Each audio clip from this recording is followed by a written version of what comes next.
This is Robert Kraft, and I'm your host on SNN Network. And joining me right now is James Howard-Tripp. He is the chairman and CEO of StageZero Life Sciences. It's a publicly traded company. The symbol is SZLS on the TSX. You can see that all right there in James's beautiful background. So with that, James, thank you for joining me today. How you doing? I'm very well, Robert. Thank you. It's great to have you back. So we actually did an interview last year. We could say last year now, on May 27, 2020. That's when we published it. So to start off, I'd love to get an update. You know, what are some of the company's highlights, let's say, in the last 6 months or so? Yeah, no, I think good place to start. I mean, it's been an unbelievable year. I think for all of us, this is definitely one for the history books. And you look at where it is. First and foremost, everything is colored by COVID. Like it or not, it's colored by COVID. And I think COVID did two things that sort of dramatically affect us. One is obviously it changed the environment in which we work. We'll talk a lot more about that, particularly as I think we go into discussing Aristotle. But it also presented us a lot of opportunities. And the opportunities in our organization particularly were to dramatically accelerate a lot of the things that we thought were happening, were positioning for, did ultimately happen, but way, way faster than we had thought. So if I look at sort of the key things that went through, we had positioned 2-3 years ago very strongly into the telehealth side. We were fairly convinced that that's where a lot of medicine was going. Patients wanted more control. They wanted better access. We were moving to higher price deductibles. You look at, if we talk about our own organization, our healthcare premiums went up 50% in the past 3 years. They've gone up 43% this last year. Our new lots are 43% up. It's becoming very awkward for people out there.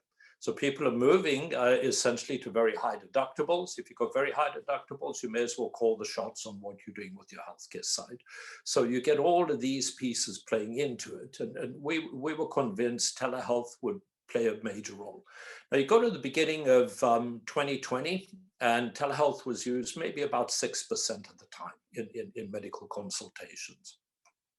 By literally March, April of last year, with the advent of COVID, it was used about 85% of the time. And you can look at the New York hospitals, you can look at the Boston hospitals.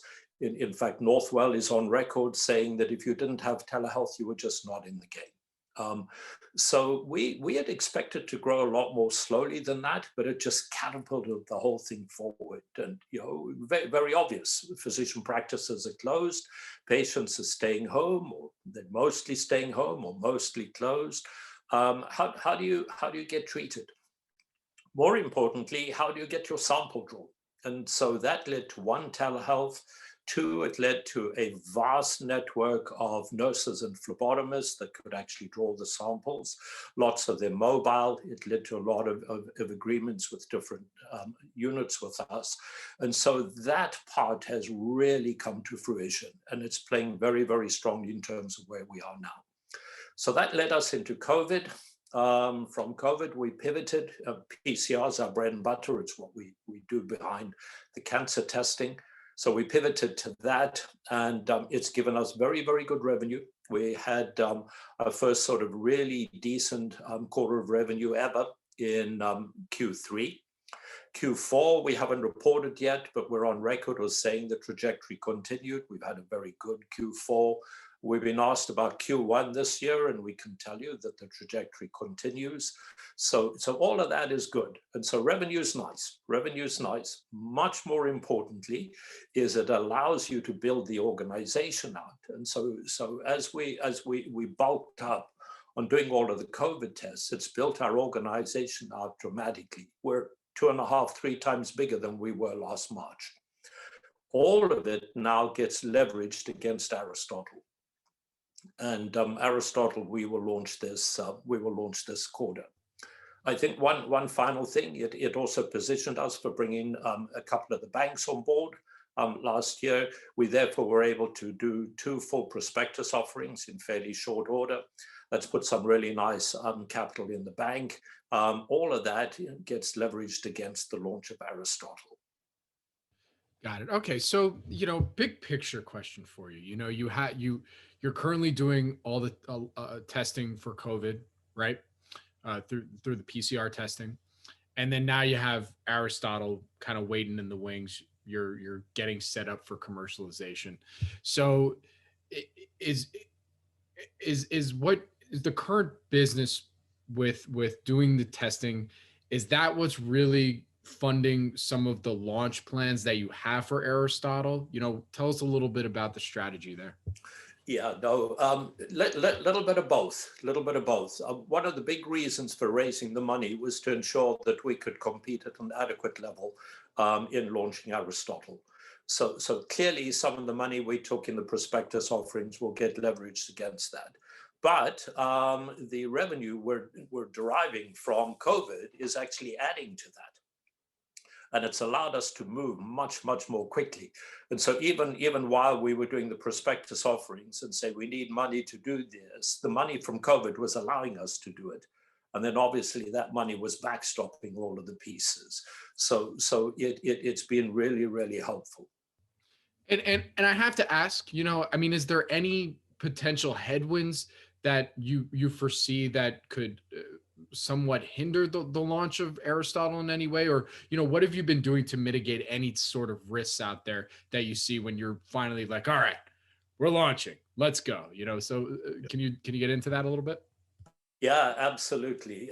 So here it's a little bit, we would pat ourselves a little on the back, a little in that it was some good thinking on our part, literally 2.5, 3 years ago, in terms of where we thought the marketplace was going. So we started to position to do a lot of work with large employers, with large healthcare groups.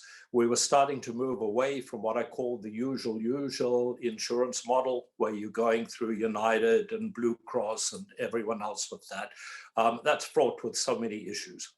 And so we looking at that, and again, going back to the telehealth piece, as I was talking about it, we were positioned to launch into that.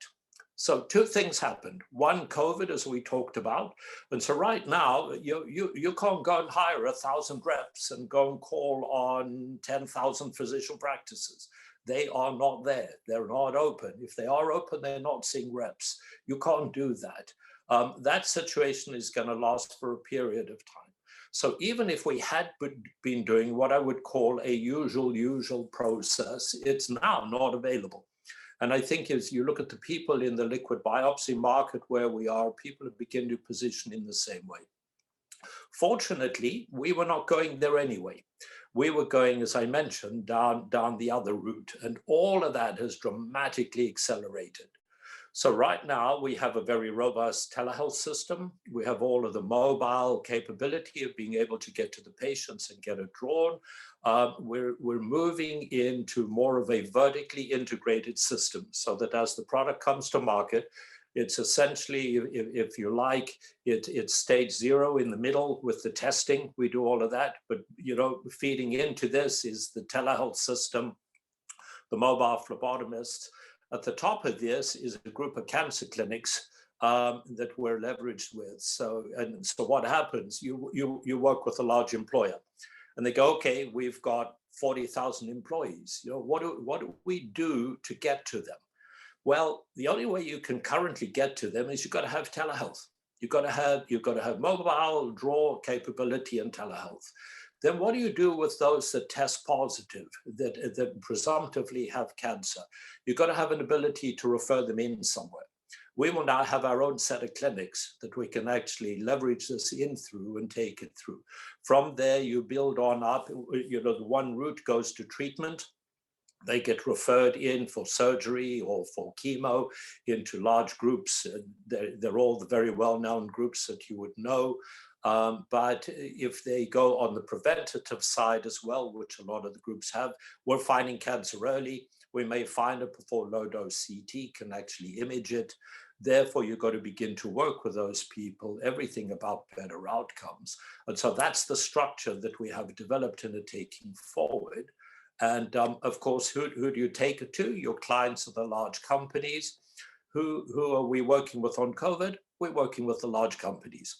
So it's kind of come for COVID, stay for cancer. Get to know us, get to work with us. It's just dramatically accelerated everything. Got it. And just to remind our audience, because I believe we talked about this in our first interview, is Aristotle, the diagnostic test, is it FDA approved? Do you have all the approvals to sell in North America?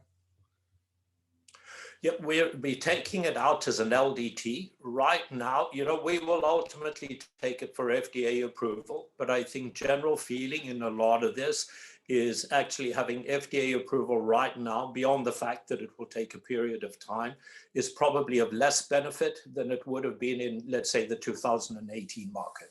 So first of all, we're moving right off of an LDT. And from an LDT perspective, we're putting the final touches to all of that right now. So we will be very comfortable there.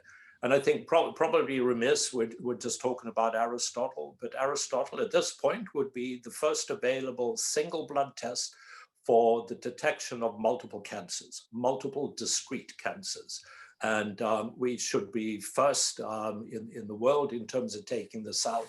And it's about 20 years worth of work. So it's been in development for a significant period of time. My final question for you today is, from what you can tell us, and you've already kind of alluded to this a little bit earlier in, looking ahead at Q1. And then, of course, the main focus really is commercializing Aristotle.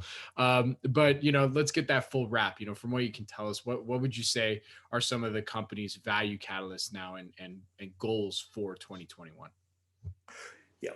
So clearly, you start with COVID because it underpins things. And I think by that, I mean it underpins things nicely. It's a nice cushion. And we see COVID continuing, at least the opportunity for us in COVID continuing at least through all of this year and probably into next. So there's a nice base of revenue and build out and underpinning of the whole organization. Aristotle, as we say, single blood test, multiple cancers, early detection, that launches this quarter. So that's the really big, exciting event. Together with that comes a whole series of partnerships, comes a whole series of clients as we run with that, and then it builds out from there. And then really the rest of this year is, one, continuing to maximize what we have on the COVID side, but obviously truly having all of that get behind Aristotle. So Aristotle becomes what we believe it can be. And James, with that, where can my audience go and find everything they need to know to follow along the StageZero story? Yeah, you can follow us on StageZeroLifeSciences.com. You can also, we're on the usual social media links, LinkedIn, Facebook, Twitter, etc. And we'd welcome you following us. Very good. Well, with that, James, thank you so much for joining us today. I really do appreciate it. Good luck, stay safe, and I look forward to our next update. Thanks. You too.